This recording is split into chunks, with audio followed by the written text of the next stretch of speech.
Gulf ഫോക്കസിലേക്ക് വിശദമായി UAE-യിൽ ഇന്ന് 236 പേർക്കാണ് COVID-19 സ്ഥിരീകരിച്ചത്. ഖത്തറിൽ 441 പേർക്കും ഒമാനിൽ 1660 പേർക്കും ഇന്ന് രോഗബാധ സ്ഥിരീകരിച്ചു. ഒമാനിൽ ഈ മാസം 25-ന് വൈകിട്ട് 7 മണിക്ക് ലോക്ഡൌൺ ആരംഭിക്കുമെന്ന് സുപ്രീം കമ്മിറ്റി വ്യക്തമാക്കിയിട്ടുണ്ട്. ഏറ്റവും പുതിയ വിവരങ്ങൾ നൽകാൻ ഐശ്വര്യ ദുബായിൽ നിന്നും തത്സമയം ചേരുന്നുണ്ട്. ഐശ്വര്യ, ഏറ്റവും പുതിയ ഗൾഫ് മേഖലയിലെ സാഹചര്യം എന്താണ് കോവിഡ് സംബന്ധിച്ച്, പ്രത്യേകിച്ചും UAE-ലെയും മറ്റ് ഇതര രാജ്യങ്ങളിലെയും? പ്രജിൻ, ഗൾഫ് രാജ്യങ്ങളിൽ ഒമാനിൽ ഒഴികെ മറ്റ് രാജ്യങ്ങളിലെല്ലാം തന്നെ COVID-19 പോസിറ്റീവ് ആകുന്ന പ്രകടനത്തിൽ ശ്രദ്ധേയമായ കുറവ് രേഖപ്പെടുത്തുന്നുണ്ട്. അതേസമയം ഒമാനിൽ ഇന്ന് വീണ്ടും 1660 പേർക്ക് കൂടി COVID-19 സ്ഥിരീകരിച്ചിട്ടുണ്ട്. ഇതോടുകൂടി വൈറസ് ബാധിച്ചവരുടെ എണ്ണം 71,547 12 മരണം കൂടി ഒമാനിൽ നിന്ന് റിപ്പോർട്ട് ചെയ്തു. മരണസംഖ്യ 349-ലെത്തി. 1314 പേർ സുഖം പ്രാപിച്ചതായുള്ള കണക്കുകളും ഒമാൻ ആരോഗ്യ മന്ത്രാലയം അറിയിച്ചിട്ടുണ്ട്. ഇന്ന് പോസിറ്റീവായവരിൽ 1364 പേർ ഒമാനികളാണ് എന്നാണ് ആരോഗ്യ മന്ത്രാലയം അറിയിച്ചത്. കോവിഡ് വ്യാപനത്തിന്റെ പശ്ചാത്തലത്തിൽ ജൂലൈ 25-ാം തീയതി വൈകിട്ട് 7 മണി മുതൽ ലോക്ഡൌൺ ആരംഭിക്കുകയാണ് എന്ന് സുപ്രീം കമ്മിറ്റി വ്യക്തമാക്കിയിട്ടുണ്ട്. ജൂലൈ 25 മുതൽ ഓഗസ്റ്റ് 8-ാം തീയതി വരെയാണ് ഒമാനിൽ ലോക്ഡൌൺ പ്രഖ്യാപിച്ചിരിക്കുന്നത്. കൂടാതെ തന്നെ വൈകുന്നേരം 7 മണി മുതൽ അടുത്ത ദിവസം രാവിലെ 6 മണി വരെ എല്ലാ ദിവസവും കർഫ്യൂവും പ്രഖ്യാപിച്ചിട്ടുണ്ട്. ഖത്തറിലാണ് ഏറ്റവും കുറവ് ആക്ടീവ് കേസുകൾ ഇപ്പോൾ നിലവിലുള്ളത്. ഖത്തറിൽ ഇപ്പോൾ 3067 ആക്ടീവ് കേസുകൾ മാത്രമാണ് ഉള്ളത്. ഇന്ന് 441 പേർക്കാണ് COVID-19 സ്ഥിരീകരിച്ചിരിക്കുന്നത്. 3 മരണം കൂടി ഇന്ന് ഖത്തറിൽ റിപ്പോർട്ട് ചെയ്തു. മരണസംഖ്യ 163 ആയിട്ടുണ്ട്. 450 പേർ സുഖം പ്രാപിച്ചതായും ഖത്തർ ആരോഗ്യ മന്ത്രാലയം അറിയിച്ചു. അതേസമയം UAE-യിൽ ഇപ്പോഴുള്ള ആക്ടീവ് കേസുകളുടെ എണ്ണം 7038 കുറഞ്ഞിട്ടുണ്ട്. ഇന്ന് 236 പേർക്ക് മാത്രമാണ് പുതുതായി COVID-19 സ്ഥിരീകരിച്ചത്. ഒരു മരണം കൂടി റിപ്പോർട്ട് ചെയ്തു. 390 പേർ സുഖം പ്രാപിച്ചതായും UAE ആരോഗ്യ മന്ത്രാലയം അറിയിച്ചു. പ്രജൻ, ഐശ്വര്യാണ് ദുബായിൽ നിന്ന് വിശദാംശങ്ങൾ നൽകിയത്. സൗദിയിൽ 2331 പേർക്ക് കൂടി കോവിഡ് സ്ഥിരീകരിച്ചു. ഇന്ന് മാത്രം 44 പേരാണ് കോവിഡ് ബാധിച്ച് മരിച്ചത്. രോഗമുക്തി നിരക്ക് 82%. 2331 കോവിഡ് കേസുകളാണ് സൗദിയിൽ ഇന്ന് റിപ്പോർട്ട് ചെയ്തത്. 48 ദിവസങ്ങൾക്ക് ശേഷമാണ് ഇത്രയും കുറഞ്ഞ കോവിഡ് കേസുകൾ ഒരു ദിവസം റിപ്പോർട്ട് ചെയ്യപ്പെടുന്നത്. കോവിഡ് കേസുകളുടെ എണ്ണം ഇതോടെ 2,88,156 3139 രോഗമുക്തിയും ഇന്ന് റിപ്പോർട്ട് ചെയ്തു. ഇതോടെ രോഗമുക്തി നേടിയവരുടെ എണ്ണം 2,10,398 82% രോഗമുക്തി നിരക്ക്. 44 മരണവും ഇന്ന് റിപ്പോർട്ട് ചെയ്തു. ഇതോടെ കോവിഡ് മരണസംഖ്യ 2601 45,157 ആക്റ്റീവ് കേസുകളാണുള്ളത്. ഇതിൽ 2143 പേർ തീവ്രപരിചരണ വിഭാഗത്തിലാണ്. 52,180 സാമ്പിളുകൾ 24 മണിക്കൂറിനിടെ പരിശോധിച്ചു. പരിശോധിച്ച സാമ്പിളുകളുടെ എണ്ണം 28,37,054. റിയാദിൽ 17 പേരും ഹായിലിൽ 4 പേരും Jeddah, Mecca, Dammam, Qatif, Taif എന്നിവിടങ്ങളിൽ 3 പേർ വീതവും ബുറൈദയിൽ 2 പേരും Jizan, Arar, Hafr al Batin, Baish, Sakaka, Muzahmiyya എന്നിവിടങ്ങളിൽ ഓരോരുത്തരും ഇന്ന് മരിച്ചു. പ്രധാന നഗരങ്ങളിൽ ഇന്ന് സ്ഥിരീകരിച്ച കോവിഡ് കേസുകൾ ഇങ്ങനെയാണ്: Hofuf 159, Taif 145, Riyadh 136, Mubarraz 121, Dammam 115, Khamis Mushait 105, Makkah 97, Jeddah 96, Jizan 79, Hail 71, Najran 70, Buraidah 63, Madinah 56, Hafar al Batin 55, Abha 53, Tabuk 35, Jubail 31, Khobar 25, Yanbu 21. Jaleel Kanamakalam, 24 Jeddah. ബഹ്റൈനിൽ 380 പേർക്ക് കൂടി കോവിഡ് സ്ഥിരീകരിച്ചു. 490 പേർ സുഖം പ്രാപിച്ചപ്പോൾ ഒരു കോവിഡ് മരണം കൂടി റിപ്പോർട്ട് ചെയ്തു. വന്ദേ ഭാരത് ദൌത്യത്തിന്റെ ഭാഗമായി ബഹ്റൈനിൽ നിന്ന് കേരളത്തിലേക്ക് ഒരു സർവീസ് കൂടി അനുവദിച്ചു. സാധുവായ വിസയുള്ളവർക്ക് മുൻകൂർ പെർമിറ്റില്ലാതെ ബഹ്റിനിലേക്ക് വരാമെന്ന് nationality, passport and residence affairs അറിയിച്ചു. തീരുമാനം ഇന്നു മുതൽ പ്രാബല്യത്തിൽ വന്നു. NPRA നൽകുന്ന വിസയുള്ളവർക്ക് മാത്രമാണ് തീരുമാനം ബാധകം. വിസ ഓൺലൈൻ അറൈവൽ സംവിധാനം ഇനിയൊരു അറിയിപ്പുണ്ടാകുന്നതുവരെ നിർത്തിവച്ചിരിക്കുകയാണ്. കോവിഡ് രോഗബാധയുടെ പശ്ചാത്തലത്തിൽ പ്രവാസികളെ നാട്ടിലെത്തിക്കുന്നതിനുള്ള വന്ദേ ഭാരത് ദൌത്യത്തിന്റെ ഭാഗമായി ബഹ്റൈനിൽ നിന്നും കേരളത്തിലേക്ക് ഒരു സർവീസ് കൂടി അനുവദിച്ചു. ജൂലൈ 27 ഉച്ചയ്ക്ക് 1:40 കോഴിക്കോട്ടേക്കാണ് സർവീസ് അനുവദിച്ചിട്ടുള്ളത്. 28 കൊച്ചിയിലേക്കും സർവീസ് നടത്തുന്നുണ്ട്. 4ാം ഘട്ടത്തിൽ ജൂലൈ 14 കൊച്ചിയിലേക്കാണ് ബഹ്റിനിൽ നിന്നും കേരളത്തിലേക്കുള്ള അവസാന സർവീസ് നടത്തിയത്. ബഹ്റൈനിൽ കോവിഡ് ബാധിച്ച ഒരാൾ കൂടി മരിച്ചു. 21 വയസ്സുള്ള സ്വദേശി പുരുഷനാണ് മരിച്ചത്. ഇതോടെ രാജ്യത്ത് മരിച്ചവരുടെ എണ്ണം 130. പുതുതായി 380 പേർക്ക് കൂടി കോവിഡ് സ്ഥിരീകരിച്ചു. ഇവരിൽ 205 പേർ പ്രവാസികളാണ്. 166 പേർക്ക് സമ്പർക്കത്തിലൂടെയും 9 പേർക്ക് യാത്രയിലൂടെയുമാണ് രോഗം പകർന്നത്. 490 പേർ സുഖം പ്രാപിച്ചതായും ആരോഗ്യ ആരോഗ്യ മന്ത്രാലയം അറിയിച്ചു. ഇതോടെ രാജ്യത്ത് രോഗമുക്തി നേടിയവരുടെ എണ്ണം 33,455 ഉയർന്നു. ജോമോൻ കുരിശിങ്കൽ, 24, ബഹ്റൈൻ. കുവൈറ്റിൽ 751 പേർക്കാണ് പുതുതായി കോവിഡ് സ്ഥിരീകരിച്ചത്. 52 മലയാളികൾ ഉൾപ്പെടെ മരിച്ചവരുടെ എണ്ണം 417 ഇതോടെ കോവിഡ് ബാധിതരുടെ ആകെ എണ്ണം 61,185. രാജ്യത്ത് ഇതോടെ വൈറസ് ബാധിച്ച് 52 മലയാളികളടക്കം മരിച്ചവരുടെ എണ്ണം 417 ഉയർന്നു. വൈറസ് ബാധ മൂലം വിവിധ ആശുപത്രികളിൽ ചികിത്സയിലായിരുന്ന 5 പേർക്ക് കൂടി ഇന്ന് ജീവൻ നഷ്ടമായി. കോവിഡ് രോഗബാധ മൂലം സ്വദേശി ഡോക്ടർ കൂടി ഇന്ന് മരിച്ചു. ശസ്ത്രക്രിയാ വിദഗ്ധനായ ഡോക്ടർ അബ്ദുള്ള ഷുഹൈബാണ് മരിച്ചത്. കുറച്ചു ദിവസങ്ങളായി ജാബർ ആശുപത്രിയിൽ ചികിത്സയിലായിരുന്നു. ഇദ്ദേഹത്തിന്റെ നിര്യാണത്തിൽ ആരോഗ്യമന്ത്രി ബാസിൽ അൽ-സബ അനുശോചനം രേഖപ്പെടുത്തി. അതോടൊപ്പം 751 പേർക്ക് കൂടി ഇന്ന് വൈറസ് ബാധ സ്ഥിരീകരിച്ചു. ഇവരിൽ 429 പേർ സ്വദേശികളും 322 പേർ വിദേശികളുമാണ്. ഇന്ന് രോഗബാധ സ്ഥിരീകരിച്ചവരുടെ ആരോഗ്യമേഖല തിരിച്ചുള്ള കണക്കുകൾ ഇപ്രകാരമാണ്. Farwaniya 155, Hawally 97, Ahmadi 253, capital city 69, ജെഹറ 177 എന്നിങ്ങനെയാണ്. ഇതുവരെയായി 61,185 പേർക്കാണ് രോഗം സ്ഥിരീകരിച്ചിരിക്കുന്നത്. കഴിഞ്ഞ 24 മണിക്കൂറിനുള്ളിൽ 601 പേർക്ക് രോഗം ഭേദമായി. ഇതോടെ ഇതുവരെ രോഗം ഭേദമായവരുടെ ആകെ എണ്ണം 51,520 ഇപ്പോൾ 9,248 പേരാണ് ചികിത്സയിലുള്ളതെന്നും ഇതിൽ 127 പേരാണ് തീവ്ര പരിചരണ വിഭാഗത്തിലുള്ളതെന്നും കുവൈറ്റ് ആരോഗ്യ മന്ത്രാലയം പ്രതിനിധി അബ്ദുള്ള അൽ സനദ് വാർത്താ സമ്മേളനത്തിൽ വ്യക്തമാക്കി. 24 കുവൈറ്റ്. ഹജ്ജിനോടനുബന്ധിച്ച് മക്കയിലെ ഹറം പള്ളിയിൽ തീർത്ഥാടകർക്ക് നിയന്ത്രണം ഏർപ്പെടുത്തും. പെരുന്നാൾ ദിനത്തിലും അറഫ ദിനത്തിലും വിശ്വാസികൾക്ക് ഹറം പള്ളിയിൽ പ്രവേശിക്കാൻ സാധിക്കില്ല. അതേസമയം വിശുദ്ധ കബയുടെ മൂടുപടമായ കിസ്വ ഹജ്ജിനോടനുബന്ധിച്ച് ഉയർത്തിക്കെട്ടി. കോവിഡ് സുരക്ഷാ മുൻകരുതലുകളുടെ ഭാഗമായി മക്കയിലെ ഹറം പള്ളിയിലേക്ക് അറഫ ദിനത്തിലും ബലിപെരുന്നാൾ ദിനത്തിലും വിശ്വാസികൾക്ക് പ്രവേശനമുണ്ടായിരിക്കില്ലെന്ന് ഹജ്ജ് സുരക്ഷാ വിഭാഗം ഉപമേധാവി മുഹമ്മദ് ബിൻ വാസിൽ അഹമ്മദി പറഞ്ഞു. പൊതുജനങ്ങൾക്ക് ഹറം പള്ളിയിൽ പ്രവേശിക്കുന്നതിനുള്ള നിയന്ത്രണം തുടരും. പെരുന്നാൾ നിസ്കാരത്തിനോ അറഫയിൽ നോമ്പെടുക്കുന്നവർ ഇഫ്താറിനോ ഹറം പള്ളിയിൽ വരേണ്ടതില്ലെന്നും സുരക്ഷാ വിഭാഗം നിർദ്ദേശിച്ചു. പ്രത്യേക അനുമതി പത്രമുള്ളവർക്ക് മാത്രമേ ഹജ്ജ് വേളയിൽ ഹറം പള്ളിയിൽ പ്രവേശനം അനുവദിക്കുകയുള്ളൂ. വിശുദ്ധ കഅബയെ തവാഫ് ചെയ്യാനും സഫ മർവ കുന്നുകൾക്കിടയിൽ സഅയ് ചെയ്യാനുമുള്ള ഭാഗങ്ങളിൽ എല്ലാ മുൻകരുതലുകളും സ്വീകരിച്ചിട്ടുണ്ട്. ശുചീകരണ തൊഴിലാളികൾ ഉൾപ്പെടെ 3500 തൊഴിലാളികളാണ് 3 ഷിഫ്റ്റുകളിലായി ഹറം പള്ളിയിൽ ജോലി ചെയ്യുന്നത്. അതേസമയം ഹജ്ജിന് മുമ്പായി വിശുദ്ധ കഅബയുടെ മൂടുപടമായ കിസ്വ കഴിഞ്ഞ ദിവസം ഉയർത്തിക്കെട്ടി. എല്ലാ വർഷത്തെയും പോലെ 3 മീറ്ററാണ് ഉയർത്തിക്കെട്ടിയത്. അറഫ ദിനത്തിൽ കഅബയിൽ പുതിയ കിസ്വ അണിയും. എന്നാൽ കോവിഡിന്റെ പശ്ചാത്തലത്തിൽ ഇത്തവണ ഹജ്ജ് വേളയിൽ വിശുദ്ധ കഅബയിലോ കിസ്വയിലോ ഹജറുൽ അസ്വദിലോ സ്പർശിക്കാൻ തീർത്ഥാടകർക്ക് സാധിക്കില്ല. കഅബയിൽ നിന്നും നിശ്ചിത അകലം പാലിച്ചു മാത്രമേ തവാഫ് ചെയ്യാൻ അനുവദിക്കുകയുള്ളൂ. ജലീൽ കണ്ണമംഗലം, 24 ജിദ്ദ. ഹജ്ജ് സേവനം ചെയ്യുന്നവരും കോവിഡ് പരിശോധനയ്ക്ക് വിധേയരാകണമെന്ന് സൗദി ഹജ്ജ് മന്ത്രാലയം നിർദ്ദേശിച്ചു. തീർത്ഥാടകരുടെ ആരോഗ്യ സുരക്ഷ ഉറപ്പുവരുത്തുന്നതിനുള്ള എല്ലാ ഒരുക്കങ്ങളും പൂർത്തിയായതായി സൗദി ആരോഗ്യ മന്ത്രാലയം അറിയിച്ചു. ഹജ്ജ് തീർത്ഥാടകർക്ക് പുറമെ മക്കയിൽ ഹജ്ജുമായി ബന്ധപ്പെട്ട സേവനങ്ങൾ ചെയ്യുന്നവരും കോവിഡ് നെഗറ്റീവാണെന്ന് ഉറപ്പുവരുത്തണമെന്ന് സൗദി ഹജ്ജ് ഉംറ മന്ത്രാലയം നിർദ്ദേശിച്ചു. ഹജ്ജ് സേവനം ചെയ്യുന്നവർക്കെല്ലാം പുണ്യഭൂമിയിൽ കോവിഡ് പരിശോധന നടത്തുമെന്ന് മന്ത്രാലയം അണ്ടർ സെക്രട്ടറി ഹുസൈൻ അൽ ഷെരീഫ് പറഞ്ഞു. സുരക്ഷാ സൈനികരുൾപ്പെടെ ഹാജിമാർക്ക് നേരിട്ടും അല്ലാതെയും സേവനം ചെയ്യുന്നവരെല്ലാം കോവിഡ് പരിശോധനയ്ക്ക് വിധേയരാകണം. ഹജ്ജ് കർമ്മങ്ങൾ അവസാനിക്കുന്നതുവരെ തീർത്ഥാടകരോടൊപ്പം മെഡിക്കൽ സംഘം ഉണ്ടാകും. ഹജ്ജിനിടയിൽ കോവിഡ് ലക്ഷണം കണ്ടാൽ അവർക്ക് കർമ്മങ്ങൾ പൂർത്തിയാക്കാൻ സൗകര്യം ചെയ്യും. ഇവരെ മാറ്റി നിർത്തി കർമ്മങ്ങൾ അനുഷ്ഠിക്കാനും യാത്ര ചെയ്യാനുമൊക്കെ പ്രത്യേക സൗകര്യം ചെയ്യും. അതേസമയം ഹജ്ജ് സേവനത്തിനുള്ള എല്ലാ ഒരുക്കങ്ങളും പൂർത്തിയായതായി സൗദി ആരോഗ്യ മന്ത്രാലയം അറിയിച്ചു. മീനായിലെ അൽവാദി ഹോസ്പിറ്റലിൽ തീർത്ഥാടകർക്ക് മെച്ചപ്പെട്ട ചികിത്സ നൽകാനുള്ള സംവിധാനങ്ങളെല്ലാം ചെയ്തിട്ടുണ്ട്. അറഫയിൽ 29 ആരോഗ്യ കേന്ദ്രങ്ങൾ തയ്യാറാക്കിയിട്ടുണ്ട്. ഫീൽഡ് ആശുപത്രികൾ, മൊബൈൽ ക്ലിനിക്കുകൾ, ആംബുലൻസുകൾ തുടങ്ങിയവയെല്ലാം സജ്ജമാണ്. കനത്ത ചൂടിലാണ് ഹജ്ജ് എന്നതിനാൽ അതുമായി ബന്ധപ്പെട്ട തയ്യാറെടുപ്പുകളും ചെയ്തിട്ടുണ്ടെന്ന് ആരോഗ്യ മന്ത്രാലയം അറിയിച്ചു. ഹജ്ജിന് മുമ്പായി പുണ്യസ്ഥലങ്ങൾ അണുമുക്തമാക്കുന്നതിനായി 12,000 തൊഴിലാളികളടങ്ങുന്ന സംഘത്തെ നിയോഗിച്ചിട്ടുണ്ട്. 24 ജിദ്ദ. അതേസമയം സൗദിയിൽ നിന്നുള്ള അന്താരാഷ്ട്ര വിമാന സർവീസുകൾ ഉടൻ ആരംഭിക്കില്ല എന്നാണ് അധികൃതർ അറിയിച്ചിരിക്കുന്നത്. ഈ വാർത്ത വിശദമായി അറിയാം ഒരു ചെറിയ ഇടവേളയ്ക്ക് ശേഷം. Welcome back. ഗൾഫ് ഫോക്കസ് തുടരുന്നു.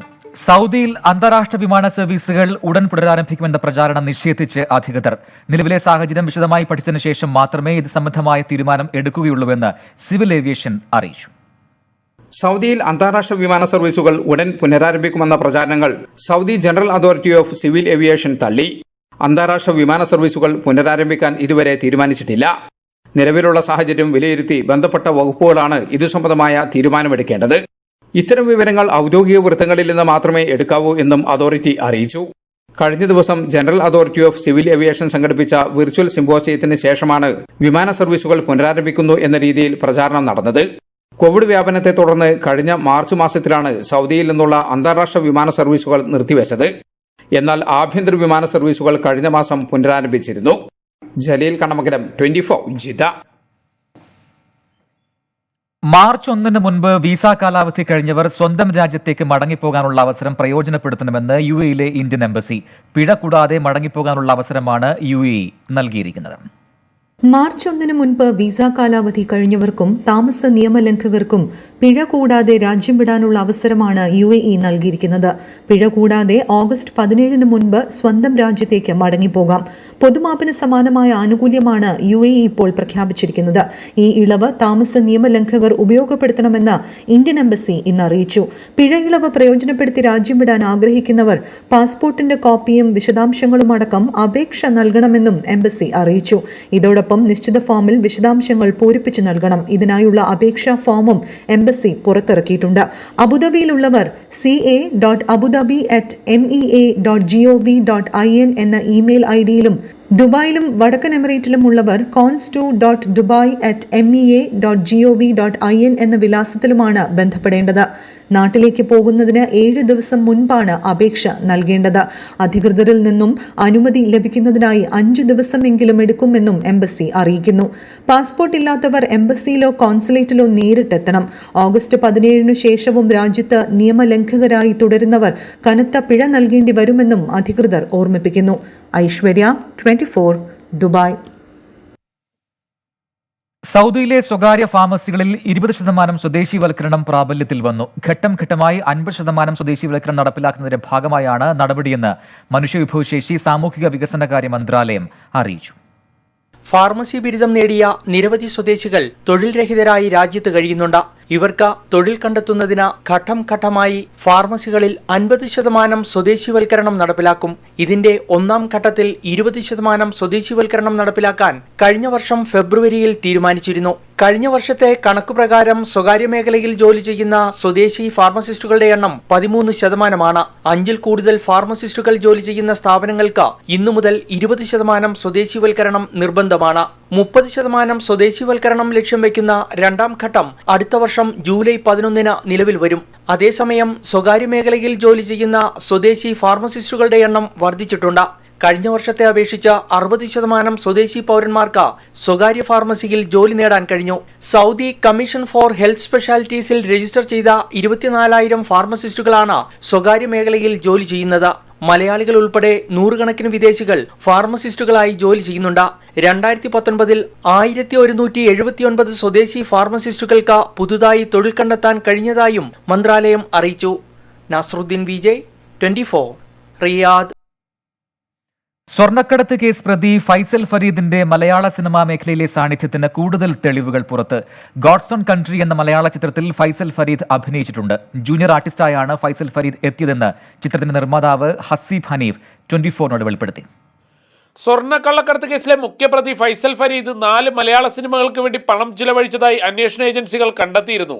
മലയാള സിനിമയിൽ ഫൈസൽ ഫരീദിന്റെ സാന്നിധ്യം ഉറപ്പാക്കുന്ന തെളിവുകളാണ് ഇപ്പോൾ പുറത്തുവരുന്നത്. സ്വർണ്ണക്കള്ളക്കടത്ത് കേസിലെ പ്രതി ഫൈസൽ ഫരീദ് മലയാള സിനിമയിലും അഭിനയിച്ചു. ഗോഡ്സ് ഓൺ കൺട്രി എന്ന ചിത്രത്തിലാണ് അഭിനയിച്ചത്. ദുബായിലുള്ള പോലീസ് ഉദ്യോഗസ്ഥന്റെ വേഷമായിരുന്നു ഫൈസൽ ഫരീദിന്. ചിത്രത്തിന്റെ 43-ാം മിനിറ്റിലാണ് ഫൈസൽ ഫരീദ് ഉള്ളത്. ജൂനിയർ ആർട്ടിസ്റ്റായാണ് ഫൈസൽ ഫരീദ് എത്തിയതെന്ന് ചിത്രത്തിന്റെ നിർമ്മാതാവ് ഹസീബ് ഹനീഫ് 24 പറഞ്ഞു. ജൂനിയർ ആർട്ടിസ്റ്റ് ആയിട്ടാണല്ലേ വന്നത്?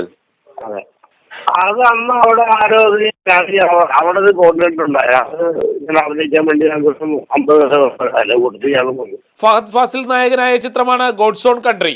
സഹിൻ ആന്റണി, 24 കൊച്ചി. ഇനിയും വാർത്തകളുണ്ട് ഗൾഫ് ഫോക്കസിൽ, പക്ഷേ ഒരു ഇടവേളയ്ക്ക് ശേഷം. വാർത്തകളിലേക്ക് തിരികെ. ചികിത്സയിൽ കഴിയുന്ന സൗദി ഭരണാധികാരി സൽമാൻ രാജാവ് വെർച്വൽ ക്യാബിനറ്റ് മീറ്റിംഗിൽ അധ്യക്ഷത വഹിച്ചു.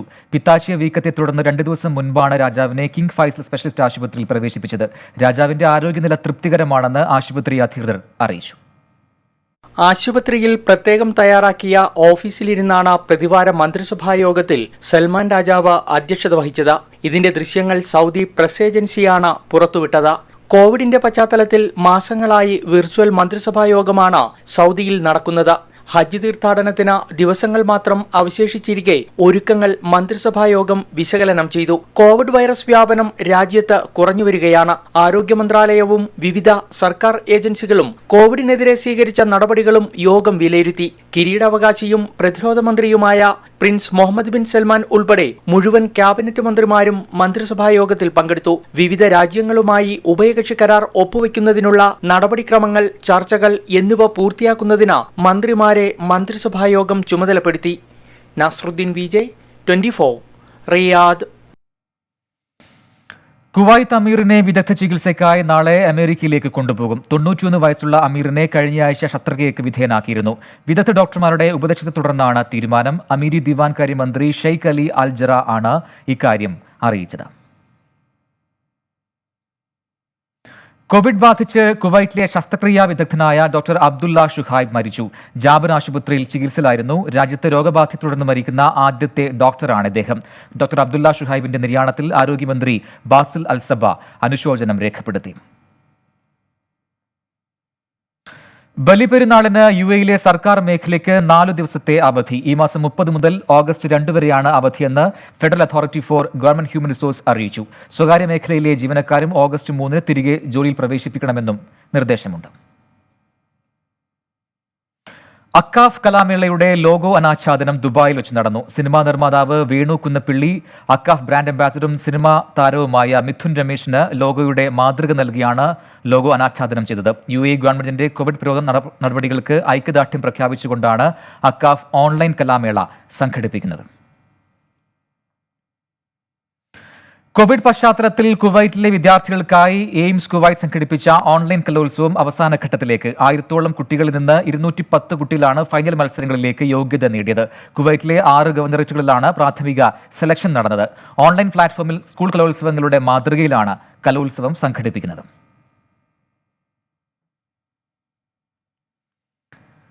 ദുബായ് സ്പോർട്സ് കൗൺസിൽ സംഘടിപ്പിക്കുന്ന ബീച്ച് സ്പോർട്സ് വീക്കിന് മറ്റന്നാൾ തുടക്കമാകും. ജുമൈറ കൈറ്റ് ബീച്ചിലാണ് പരിപാടി. സർക്കാർ, സ്വകാര്യ സ്ഥാപനങ്ങൾ, സ്പോർട്സ് ഇവന്റ് സംഘാടകർ എന്നിവരുമായി സഹകരിച്ചാണ് പരിപാടി സംഘടിപ്പിക്കുന്നത്. മറ്റൊരു വാർത്തയിലേക്ക്. സാമൂഹിക രംഗത്ത് സജീവ സാന്നിധ്യമായിരുന്ന പുന്ന നൌഷാദിന്റെ സ്മരണയ്ക്കായി blood donors Kerala UAE chapter blood and platelets donation camp സംഘടിപ്പിക്കുന്നു. ഈ മാസം 24-ന് ദുബായ് ലത്തീഫ ബ്ലഡ് ഡൊണേഷൻ സെന്ററിലാണ് പരിപാടി സംഘടിപ്പിക്കുക. സൗദിയിൽ ഇൻകം ടാക്സ് ഈടാക്കാൻ ഇപ്പോൾ പദ്ധതിയില്ലെന്നും എന്നാൽ ഇങ്ങനെയുള്ള തീരുമാനങ്ങൾ അത്ര വിദൂരമല്ലെന്നും ധനകാര്യമന്ത്രി അറിയിച്ചു. കോവിഡ് പ്രതിസന്ധി മറികടക്കാൻ പല മേഖലകളും സ്വകാര്യവൽക്കരിക്കുമെന്നും അദ്ദേഹം പറഞ്ഞു. ഒരിടവേളയ്ക്ക് ശേഷം ജുമേറ കൈറ്റ് ബീച്ച് വീണ്ടും സജീവമാവുകയാണ്. ബീച്ച് സ്പോർട്സ് വീക്കിനാണ് ഈ വാരാന്ത്യത്തിൽ കൈറ്റ് ബീച്ച് സാക്ഷ്യം വഹിക്കുക.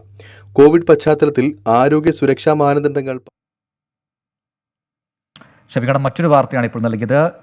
സൗദിയിൽ ഇൻകം ടാക്സ് ഈടാക്കാൻ ഇപ്പോൾ പദ്ധതിയില്ല എന്നാണ് വിദേശ ധനകാര്യമന്ത്രി അറിയിച്ചിരിക്കുന്നത്. ആ വാർത്തയിലേക്കാണ് ഇനി. വരുമാനത്തിന് നികുതി ഈടാക്കാൻ ഇപ്പോൾ പദ്ധതിയില്ല.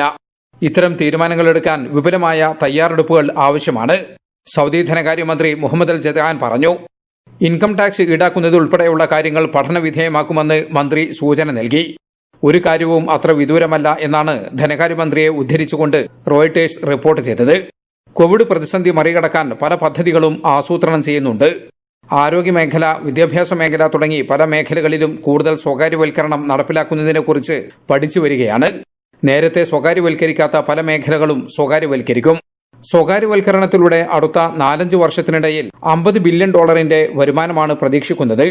കോവിഡ് നിയന്ത്രണങ്ങളിൽ ഇളവ് അനുവദിച്ചതോടെ ഈ മാസം സാമ്പത്തിക മേഖലയിൽ വലിയ തോതിലുള്ള ഉണർവുണ്ടായതായും മുഹമ്മദ് അൽ ജദാൻ പറഞ്ഞു. ജലീൽ കണ്ണമംഗലം, 24, ജിദ്ദ. നിയന്ത്രണങ്ങൾ നീക്കുന്നതിന്റെ ഭാഗമായി ഓഗസ്റ്റ് 1 മുതൽ ഖത്തർ വിമാന സർവീസുകൾ പുനരാരംഭിക്കുന്നു. മടങ്ങാൻ ആഗ്രഹിക്കുന്ന പ്രവാസികൾ ഖത്തർ പോർട്ടൽ വെബ്സൈറ്റിൽ രജിസ്റ്റർ ചെയ്ത് അനുമതി നേടിയിരിക്കണം. ഓഗസ്റ്റ് 1 മുതൽ ഖത്തർ വിമാന സർവീസുകൾ പുനരാരംഭിക്കുന്നു. കോവിഡ് ഭീഷണി കുറവുള്ള രാജ്യങ്ങളുടെ പട്ടിക ഖത്തർ പുറത്തുവിട്ടുവെങ്കിലും ഇതിൽ ഇന്ത്യയെ ഉൾപ്പെടുത്തിയിട്ടില്ല. ഓരോ 2 ആഴ്ച കൂടുമ്പോഴും വിവിധ രാജ്യങ്ങളിലെ കാര്യങ്ങൾ വിലയിരുത്തി ഈ പട്ടിക പുതുക്കുമെന്ന് ആരോഗ്യ മന്ത്രാലയം അറിയിച്ചിട്ടുണ്ട്. മടങ്ങാൻ ആഗ്രഹിക്കുന്ന റെസിഡന്റ് ID ഉള്ളവർ ഖത്തർ പോർട്ടൽ വെബ്സൈറ്റിൽ രജിസ്റ്റർ ചെയ്ത് മുൻകൂട്ടി അനുമതി തേടണം. വിവിധ സർക്കാർ, അർദ്ധ സർക്കാർ മേഖലയിലുള്ളവർ, മാനുഷിക പരിഗണനയുള്ള മറ്റ് വിഭാഗക്കാർ, പൊതു ആരോഗ്യ സൂചിക തുടങ്ങിയ ഘടകങ്ങൾ അടിസ്ഥാനമാക്കിയാണ് അനുമതി ലഭിക്കുക. റിട്ടേൺ പെർമിറ്റ് സംബന്ധിച്ച വിവരങ്ങൾക്കും മറ്റ് അന്വേഷണങ്ങൾക്കുമായി പൊതുജനാരോഗ്യ മന്ത്രാലയത്തിന്റെ COVID-19 പേജ് സന്ദർശിക്കുകയോ 109 എന്ന ഹോട്ട്ലൈനിൽ ബന്ധപ്പെടുകയോ ചെയ്യണം. ഖത്തറിലെത്തുന്നവർക്ക് നേരത്തെ നിശ്ചയിച്ചിരുന്ന ക്വാറന്റൈൻ വ്യവസ്ഥകളിലും മന്ത്രാലയം ഭേദഗതി വരുത്തിയിട്ടുണ്ട്. ഖത്തർ പൗരന്മാർക്കും അവരുടെ കുട്ടികൾക്കും കുടുംബങ്ങൾക്കും സ്ഥിരം താമസാനുമതിയുള്ളവർക്കും ഏത് സമയവും രാജ്യം വിടാനും രാജ്യത്തേക്ക് പ്രവേശിക്കുവാനും അനുമതിയുണ്ടാകും. എന്നാൽ ഖത്തറിൽ തിരിച്ചെത്തുന്ന സമയം ക്വാറന്റൈൻ അടക്കം നടപടികൾക്ക് വിധേയമാകണം. അതത് രാജ്യങ്ങളിലെ അക്രഡിറ്റഡ് കോവിഡ് പരിശോധനാ കേന്ദ്രങ്ങളിൽ നിന്നും യാത്രയുടെ 48 മണിക്കൂറിനുള്ളിലുള്ള കോവിഡ് നെഗറ്റീവ് സർട്ടിഫിക്കറ്റ് നിർബന്ധമാണ്. ഹൈറിസ്ക് പട്ടികയിൽപ്പെട്ട രാജ്യങ്ങളിൽ നിന്നും എത്തുന്നവർ ഒരാഴ്ചത്തെ ഹോട്ടൽ ക്വാറന്റൈൻ യാത്രയ്ക്ക് മുൻപ് തന്നെ ബുക്ക് ചെയ്തിരിക്കണം. 6ാം ദിവസം പരിശോധന നടത്തി നെഗറ്റീവ് ആയാൽ വീണ്ടും ഒരാഴ്ചത്തെ ഹോം ക്വാറന്റൈൻ കൂടി പാലിക്കണം. മൊബൈലിൽ ഇഖ്തിറാസ് ആപ്പ് ഡൗൺലോഡ് ചെയ്തിരിക്കണം. ഇതിൽ ആദ്യം മഞ്ഞ നിറമാണ് കാണിക്കുക. ക്വാറന്റൈൻ അവസാനിക്കുമ്പോൾ ഇതിൽ പച്ച നിറം തെളിയും. സ്വകാര്യ മേഖലയിലെ വിദഗ്ധ അവിദഗ്ധ തൊഴിലാളികളുടെ ക്വാറന്റൈൻ ചെലവ് തൊഴിലുടമയാണ് വഹിക്കേണ്ടത്. ഗാർഹിക തൊഴിലാളികളുടെ കാര്യത്തിലും ഇതേ വ്യവസ്ഥ ബാധകമാകും. 24 ഖത്തർ. ഇനി നേരത്തെ പൂർത്തിയാക്കാൻ കഴിയാതെ പോയ വാർത്തയിലേക്കാണ്. ദുബായ് സ്പോർട്സ് കൗൺസിൽ സംഘടിപ്പിക്കുന്ന ബീച്ച് സ്പോർട്സ് വീക്കിന് മറ്റന്നാൾ തുടക്കമാവുന്നു. ജുമൈറ കൈറ്റ് ബീച്ചിലാണ് പരിപാടി. സർക്കാർ, സ്വകാര്യ സ്ഥാപനങ്ങൾ, സ്പോർട്സ് ഇവന്റ് സംഘാടകർ എന്നിവരുമായി സഹകരിച്ചാണ് പരിപാടി സംഘടിപ്പിക്കുന്നത്. ഒരിടവേളയ്ക്ക് ശേഷം ജുമൈറ കൈറ്റ് ബീച്ച് വീണ്ടും സജീവമാവുകയാണ്. ബീച്ച് സ്പോർട്സ് വീക്കിനാണ് ഈ വാരാന്ത്യത്തിൽ കൈറ്റ് ബീച്ച് സാക്ഷ്യം വഹിക്കുക. കോവിഡ് പശ്ചാത്തലത്തിൽ ആരോഗ്യ സുരക്ഷാ മാനദണ്ഡങ്ങൾ പാലിച്ചാണ് ദുബായ് സ്പോർട്സ് കൗൺസിൽ കായിക പരിപാടികൾ ആസൂത്രണം ചെയ്തിരിക്കുന്നത്. എലൈറ്റ് മെൻസ് വോളിബോൾ ടൂർണമെന്റ്, വനിതകളുടെ volleyball tournament, beach tennis, air badminton, footvolley എന്നീ കായിക ഇനങ്ങളാണ് നടക്കുക. എലൈറ്റ് മെൻസ് ബീച്ച് വോളി ടൂർണമെന്റിൽ 16 ടീമുകൾ മാറ്റുരയ്ക്കും. രാവിലെ 7 മുതൽ 9:30 വരെയും വൈകിട്ട് 5 മുതൽ രാത്രി 7 വരെയുമാണ് മത്സരങ്ങൾ നടക്കുക.